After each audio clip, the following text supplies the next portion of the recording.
सोलापूर न्यूजमध्ये आपल्या सगळ्यांचं स्वागत। आतापर्यंत सोलापूर जिल्ह्यातील 9,19,000 महिलांनी मुख्यमंत्री माझी लाडकी बहीण योजनेसाठी अर्ज केले होते।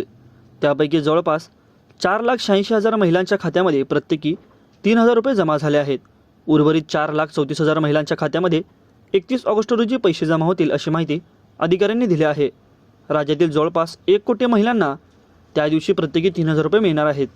मुख्यमंत्री माझी लाडकी बहीण योजनेसाठी सुरुवातीला नारी शक्ती दूत ॲपवरून सोलापूर जिल्ह्यातील 6,14,676 महिलांनी अर्ज भरले होते।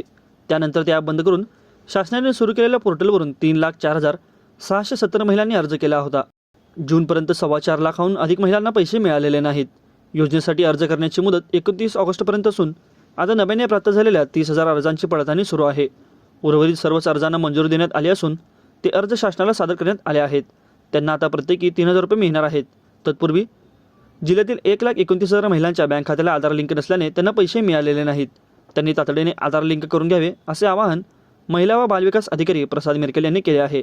दरम्यान यापुढे आता 3,000 रुपये जमा झालेल्या लाडक्या बहिणींच्या बँक खात्यात दरमहा 1,500 रुपयांप्रमाणे रक्कम जमा होणार आहे।